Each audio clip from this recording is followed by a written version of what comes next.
اعوذ باللہ من الشیطان الرجیم بسم اللہ الرحمن الرحیم۔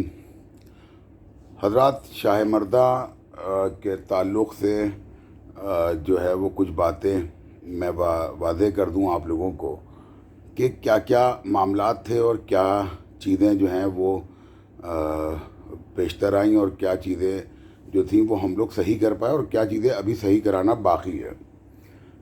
میں آپ کو بتاؤں، یہ معاملہ تھا کہ جب یاسوب کی ایک ویڈیو آئی جس میں اس نے 7 کروڑ روپے کے غبن کا معاملہ جو ہے وہ شاہ مردہ کمیٹی کے اوپر لگایا اور کچھ کاغذات دکھائے ایسے فرضی یوں یوں کر کے ہاتھ سے۔ وہ ویڈیو ابھی بھی آپ لوگ دیکھ ہی سکتے ہوں گے۔ اس ویڈیو کے بعد جو تھا وہ مولانا کلب جواز صاحب نے بہادر عباس صاحب کو لکھنؤ بلایا اور اس کے بعد جو ہے وہ کہا کہ بھئی یہ کیا معاملہ ہے۔ تو بہادر عباس صاحب نے کہا کہ بھئی دیکھیے ایسا ہے کہ وہاں بہت طرح کے مخالف گٹ ہیں اور جو لوگ چاہتے ہیں کہ صاحب کربلا پہ قبضہ ہو جائے تاکہ جو وہ کروڑوں روپے کی بیش قیمتی زمین ہے وہ پھر ہاتھ سے نکل جائے یا پھر جو ہے وہ دوسرے لوگ اس کا فائدہ اٹھائیں اور اس کو بیچیں یا کچھ بھی کریں، مطلب اس ٹائپ کی جو باتیں ہوتی ہیں اکثر وہ ساری باتیں تھیں۔ کلب جواز صاحب نے کہا کہ آپ ایک جو ہے وہ ادھیویشن یعنی کہ ایک جلسہ جو ہے وہاں رکھیے، جلسہ عام ایسا کہ جس میں کوئی بھی آ کے بول سکے اور اپنی بات رکھ سکے۔ اس کے بعد یہ ہوا کہ جب یہ اعلان ہوا اس سے پہلے یاسوب عباس نے 9 تاریخ کو وہاں پہنچ کے اور پریس کانفرنس کرنے کی بات کہی، لیکن پھر بعد میں انہوں نے کہا کہ صاحب ہم یہاں اتحاد کی بات کرنے آئے ہیں اور یہ ہے وہ ہے، ساری جھوٹ سچ بول کے وہ وہاں سے چلے گئے، لیکن جو معاملہ تھا 7 کروڑ کے غبن کا وہ سامنے نہیں آیا۔ پھر جو تھا وہ یہ ہوا کہ بھئی جب یہ بات نہیں ہے تو ہم لوگ کاہے کے لیے اب سمیلن کریں، لیکن پھر بھی بہادر عباس صاحب نے کہا کیونکہ ہم اعلان کر چکے ہیں تو 2 دن کا سمیلن ہوگا اور اس میں سبھی لوگوں کو بولنے کے لیے کہا جائے گا۔ اس سمیلن میں حسین ٹائیگرز کے لوگ بھی گئے، لکھنؤ سے اور دیگر حضرات بھی گئے، باہر دوسرے شہروں سے بھی آئے، مظفر نگر کے لوگ بھی آئے، تمام لوگ آئے۔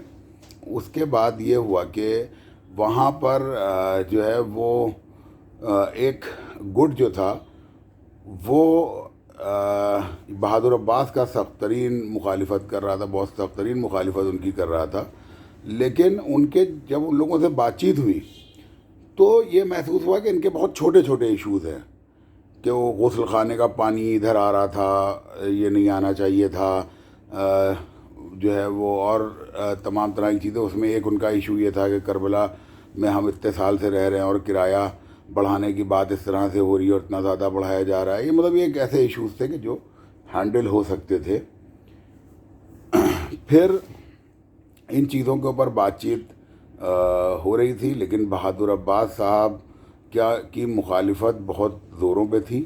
اس میں 4-5 طرح کے گٹ شامل ہوتے چلے گئے، جیسے یاسوب عباس کا ایک گٹ تھا، یاسوب عباس کے قریبی دوست آفاق باقری جو ایک بار عورتوں کی دلالی میں گرفتار ہوئے تھے، ان کا بھی ایک گٹ تھا، وہ بھی کربلا پہ قبضے کی کوشش میں ہے، اور کئی دیگر لوگ وہاں کے جو ہیں وہ ان گٹوں میں شامل ہوتے چلے گئے۔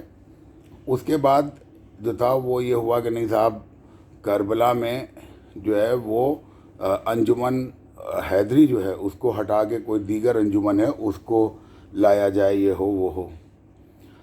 تو اس پہ ہم لوگوں نے کہا کہ صاحب دیکھیے یہ سمیلن بلایا گیا تھا کرپشن کے مدعے پہ، 2 دیوسیہ سمیلن میں کرپشن کا کوئی معاملہ سامنے نہیں آیا، آپ لوگ معاملہ سامنے لا رہے ہیں الیکشن کا۔ تو اس کے اندر جو ہے وہ ہم لوگوں کا بولنا اتنا مناسب نہیں ہے، کیونکہ اس طرح کی چیزیں لکھنؤ میں 150 سے زیادہ انجمنیں ہیں، ان کی اپنی آپسی جھگڑے ہیں یا آپسی وہ ہیں۔ میرے گھر کی خود ہی انجمن رضاکاران حسینی وہ خود ہی ہائی جیک ہو گئی اور کون لوگ اس کے اندر آ گئے، کیا ہوا۔ تو یہ سب چیزوں کے اوپر ہم لوگ جو ہے بہت زیادہ کوئی بات چیت کرنے کے موڈ میں نہیں ہیں۔ اب مسئلہ یہ تھا کہ وہاں پر ایک جو ہے وہ بڑی ہوش پوش جیسی استھتی بھی تھی، انجمنوں کی جس طرح کی لڑائی ہوتی ہے اکثر وہ چیزیں بھی دیکھنے کو مل رہی تھیں، ہم لوگ بیچ بچاؤ میں لگے ہوئے تھے۔ ایک ویڈیو چلنے لگا کہ جس میں کہا گیا کہ صاحب شمیل شمسی کو شمیل شمسی کے ساتھ دھکا مکی ہو گئی وہاں پہ۔ تو پہلی تو بات یار یہ ہے کہ جو جیسے یہ یاسوب عباس جو گھروں کی لڑائیوں کے ایکسپرٹ ہیں، جو وہاں بھی 2 بھائیوں میں لڑائی کروا رہے ہیں، پپو اور بہادر عباس میں، وہ بھی دونوں خالہ زاد بھائی ہیں سگے، ان کے گھر میں بھی آگ لگا دی. تو میرا یہ کہنا ہے یہ عورتوں والی حرکتیں نہ کیا کرو. تم میرے گھر سے مشکل سے 1 کلومیٹر کی دوری پہ رہتے ہو، ایک بار اپنے اندر مرد پیدا کر کے خود لڑو. سمجھ رہے ہو؟ یہ سب چیزیں کہ دوسرے نے دھکا دے دیا تو خوش ہو رہے ہو، انہوں نے یہ کر دیا، کوئی حیرت بعید نہیں ہے. کوئی ہم کو گولی بھی مار سکتا ہے، ہم کو ہمارا قتل بھی کر سکتا ہے، ہم کو لہو لہان بھی کر سکتا ہے، کوئی بعید نہیں. ہم جب وقت کی لڑائی میں کھڑے ہیں اور املاک حسینی کو بچانا ہے تو ہمارے ساتھ تمام طرح کی زیادتیاں بھی ہو سکتی ہیں، زبردستیاں بھی ہو سکتی ہیں. ایک تصویر چلنے لگی کہ صاحب یہ شمیل شمسی جو ہیں ان کا انتقال ہو گیا، پھر ایک تصویر چلی کہ صاحب شمیل شمسی جو ہیں وہ بیمار ہو گئے، ہارٹ فیل ہو گیا. میرے بیوی بچے پریشان ہو گئے ان سب چیزوں سے. مگر مجھے اس طرح کی چیزوں میں یہی کہنا ہے کہ عورتوں والی اپنی حرکتیں ختم کرو. تمہارے 3-4 بھائی ہیں، ہم بھی 3-4 بھائی ہیں، اور مل کے لڑ لیں، ایک بار دیکھا جائے گا. سمجھے؟ ہمت بناؤ، اپنے اندر مردانگی پیدا کرو. بچے نہیں پیدا کر پائے ہو، مردانگی تو پیدا کرو. تو یہی کہنے کا میرا مقصد ہے کہ یہ سب چیزیں تھوڑا سا وہ کرو.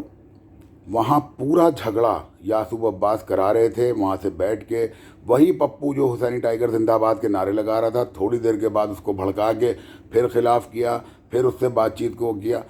تم یقین مانو یہ معاملہ حل کر کے رہیں گے. تمہارے باپ بھی خبر سے نکل آئیں گے نا، تب بھی یہ جھگڑا بڑھا نہیں پائیں گے. اس معاملے کو دھیان رکھنا. شاہ مردہ کے معاملے میں یا کسی بھی دیگر معاملے میں جو تم منہ سے اتحاد کی بات کرتے ہو اور پیٹھ پیچھے آگ لگاتے ہو، یہ تمہاری اوقات نہیں ہے کہ تم اس جھگڑے کو انگارہ بنا پاؤ. بس اتنا میں تم سے کہہ رہا ہوں. دوسری چیز یہ کہ تھوڑا سا سنبھل جاؤ. بلا وجہ کی چیزیں قوم میں کرانا، لڑائی جھگڑا کرانا، مار پیٹ کرانا، ہم چاہتے ہیں وہاں بہت لڑائی جھگڑا ہوتا، سمجھے، مگر ہم اس کے انجام سے واقف ہیں کہ اس وقت کے بعد اس کے ذمہ دار بھی ہم ہی ہوتے. بے شک ہم ہی لوگ ہوتے ذمہ دار، کیونکہ ہم لوگ ایک ذمہ دار لوگ ہیں، اور یہ ہماری ذمہ داری ہے کہ قوم میں اگر کہیں لڑائی فتنہ پیدا ہو رہا ہو تو ان میں جو ہے وہ ہم اتحاد کرائیں. ہمارا کام یہ نہیں ہے کہ صاحب وہ ان کی بیوی ان کے میاں کو ماریں اور ان کے بچے ان کو ماریں. یہ سب تم نے اپنے گھرانے سے سیکھا ہوگا، ہمارے گھرانے کی یہ فطرت نہیں ہے.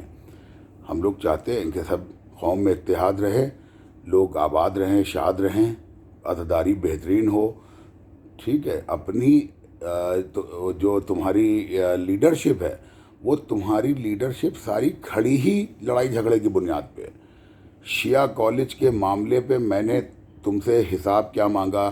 تم ننگے ہو گئے ہو. کہاں گیا 7 کروڑ روپے کا تمہارا الزام؟ اگر ننگے ہو تو آؤ سامنے نا. 7 کروڑ کا حساب دیتے 2 دن میں. تمہارا کوئی چیلا آ کے بول دیتا وہاں پہ کہ صاحب یہ غبن ہوا، یہ غبن ہوا. مگر نہیں، تم کو خالی اپنی چوری کو چھپانے کے لیے دوسرے کے اوپر الزامات لگانے تھے. اور قلب جواد صاحب کی ایمانداری تھی کہ انہوں نے پہلی بار پوری دنیا میں ایسی مثال دیکھنے کو نہیں ملی ہوگی کہ کسی چیز کے حساب کتاب کے لیے ایک سارجنک سمیلن بلایا گیا ہو، اور اس میں ورودھیوں کو بولنے کے لیے بھی دیا گیا ہو اور پکش کے لوگوں کو بھی بولنے کے لیے دیا گیا ہو. اگر ہے تمہاری اوقات، اتنی ہمت، اپنے باپ کی اولاد ہو تو کرا لو شیعہ کالج میں ایسے ہی ایک جلسہ. ہم آئیں گے وہاں پہ اور ہم بتائیں گے تم نے کیا کیا غبن کیے ہیں، کیا کیا چوریاں کی ہیں. تمہاری چوریاں زیادہ دن چلیں گی نہیں. سمجھ رہے ہو؟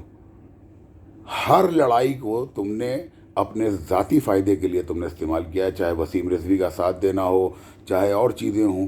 اور تمہارے ساتھ کے جتنے لگوے بھگوے مولوی ہیں وہ سب اسی چیز کے اوپر لگے ہوئے ہیں، کیونکہ ان کی چرامری تم سے چلتی ہے اور تمہاری چرامری شیعہ کالج سے چلتی ہے. لہذا اب بہت ہو گیا. ٹھیک ہے؟ قوم کو بیوقوف مت بناؤ، قوم سب سمجھتی ہے. اور اگر یہ جو عورتوں والی حرکتیں ہیں کہ اس نے شمیل شمسی کو دھکا دے دیا، اس نے شمیل شمسی کو مار لیا، ابے تم خود کیوں نہیں مار پا رہے ہو بھائی؟ نامرد ہو کیا؟ آؤ میرے گھر میں گھس کے مار کے دکھاؤ. آؤ مجھ کو کہیں بلاؤ، کہو کہ آؤ شمیل شمسی یہاں آؤ. اکیلا نہ آئے تو نامرد کہنا. ٹھیک ہے؟ جان ہتھیلی پہ لے کے کام کرنے والوں میں سے ہیں. دلال نہیں ہے تمہاری طرح جو ہے وہ عورتوں کے دلال میرے دوست نہیں ہیں. سمجھ رہے ہو؟ السلام علیکم ورحمۃ اللہ وبرکاتہ.